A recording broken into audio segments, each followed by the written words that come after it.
sampai Nusantara, dari Sabang sampai Merauke, dari Miangas sampai Pulau Rote. Mantalah iman kita, mantalah kasih kita, mantalah pengharapan kita tentunya dalam Yesus Kristus menjadi Tuhan dan Juru Selamat kita dan Juru Selamat dunia. Jangan katakan bahwa Yesus bukan Tuhan, jangan katakan pula bahwa Yesus bukan Juru Selamat.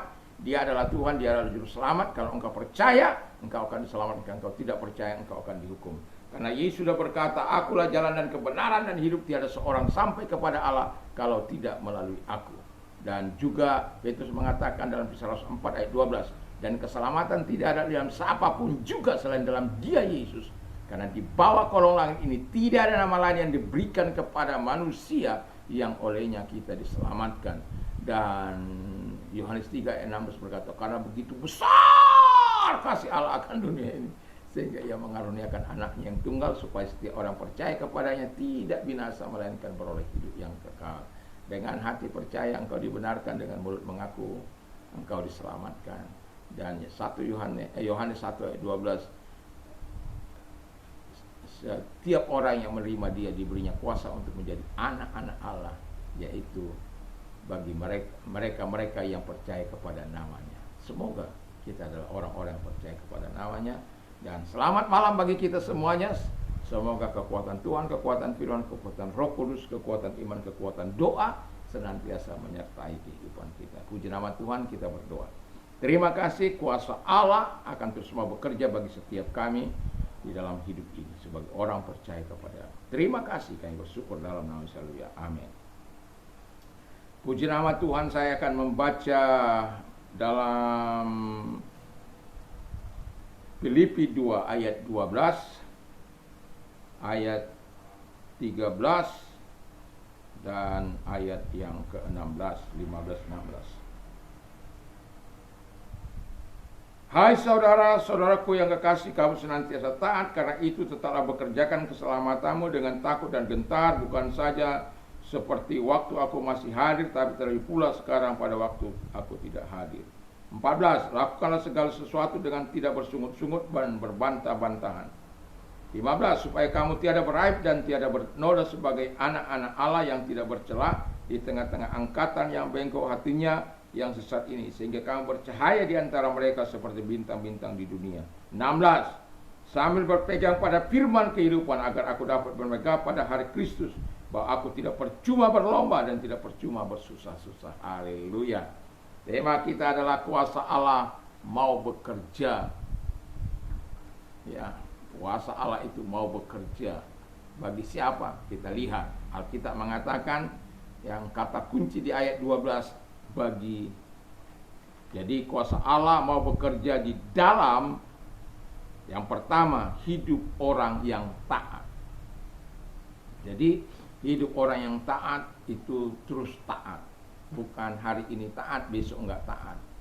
Minggu ini taat, bulan depan enggak taat. Tapi terus menerus taat. Dan dalam ketaatan itu dia mengerjakan apa yang dikatakan oleh Tuhan. Dalam ketaatan itu dia juga mengerjakan keselamatan yang Tuhan berikan.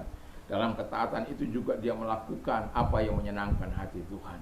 Dan semoga kita adalah orang-orang yang taat, sehingga Tuhan akan terus bekerja dalam hidup kita, dalam rumah tangga kita, dalam usaha kita, dalam pekerjaan kita, dalam pelayanan kita, dimanapun kita senantiasa berada. Kiranya Tuhan Yesus memberkati. Yang kedua, kuasa Allah mau bekerja di dalam hidup orang yang beriman. Ya, itu di ayat yang ke-15, kata kuncinya, di mana supaya tidak beraib dan tidak bercelah. Itu kehidupan orang-orang beriman. Karena kita tahu dunia ini ada banyak penuh dengan kejahatan, tipu muslihat, penipuan, dan kemunafikan, dan kejahatan-kejahatan lain. Bengkok, tidak lurus, ya, tidak tahu berterima kasih, tidak menurut aturan, sesuka-sukanya. Kalau suka-suka Tuhan, kita pasti suka, ya. Suka-sukamu Tuhan, suka-sukamu Tuhan. Tapi kalau suka-suka manusia, jengkel kita. Sakit hati kita mungkin. Tapi jangan sampai sakit hati. Kalau lebih baik tegur aja. Kalau sakit hati, kau rugi. Kalau kau sudah ingatkan, dia tidak melakukan, ya dia urusannya dengan Tuhan, bukan urusanmu lagi. Ya, jadi Allah itu mau bekerja dalam kehidupan orang yang taat, orang yang beriman. Tentu kita dalam hidup orang beriman tidak garansi full bahwa kita tidak mengalami masalah. Justru di tengah-tengah masalah itu Allah menunjukkan kehebatannya kepada orang-orang beriman. Satu contoh bagaimana Daniel menghadapi lubang singanya. Dia diiri, dibenci, tidak disukai karena kebenaran, kejujuran yang dia miliki, dan pada akhirnya raja terperangkap, Darius terperangkap, dan kemudian dia memasukkan Daniel karena tidak bisa, karena tidak dipenuhi, huru-hara terjadi, kudeta terjadi. Karena hukum media Persia tidak boleh diabaikan oleh karena seseorang itu, dan itu dilakukan. Tetapi Anda tahu bagaimana Darius setelah dia masukkan, dia tidak makan, dia tidak minum, dia tidak disertai siapapun, dia dayang-dayang pun tidak diperbolehkan melayani dia. Dia dengan Tuhan, dia berharap Tuhannya Daniel itu membela.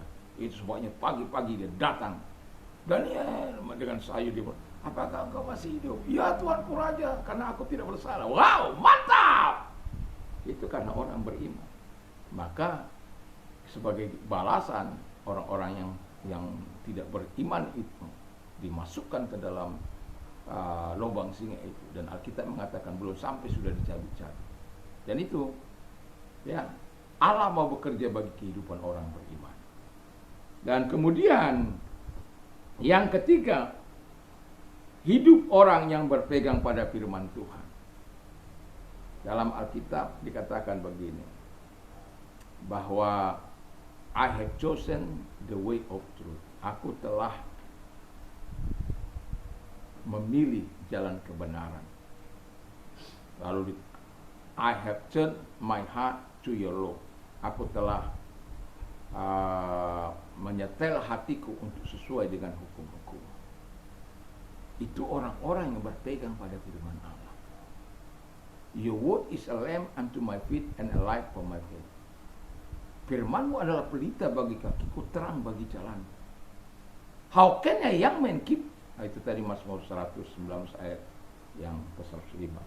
Yang pertama ayat 30. Ayat yang ke-9. How can a young man keep his way pure by living according to your word? Jadi orang-orang yang berpegang kepada firman Allah itu akan mendapatkan dukungan dari Tuhan. Di sana Tuhan mau bekerja, di sana Tuhan mau membela orang-orang yang berpegang pada firman Allah. Karena apa? Tuhan sangat konsisten dengan firman-Nya. Dan itu sebabnya sebagai orang percaya, jangan kita tidak berpegang pada firman Allah. Jangan kita melemahkan Yesus melalui tingkah laku, pola hidup kita yang tidak berkenan di hadapan Tuhan. Dan itu sebabnya saya mau katakan, kita perlu memperkatakan firman Allah setiap hari. Dan saya belajar untuk memperkatakan firman Allah itu. Karena kalau kita mengetahui bagaimana firman Allah itu berproses dalam hidup kita, kita berpegang sesuai dengan firman Allah itu. Saya mau katakan, Allah hanya berpegang pada firman. Dia tidak berpegang pada perkataan. Tapi kalau engkau taat kepada firman-Nya, dia akan berpegang pada firman-Nya, janjinya, maka dia akan melakukan.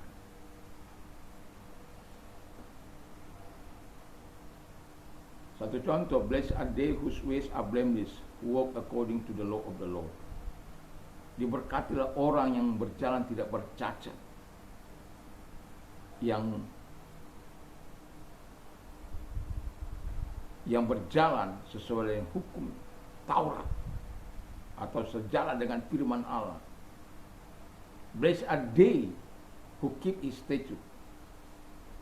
Diberkatilah orang yang memegang pada hukum-hukumnya itu.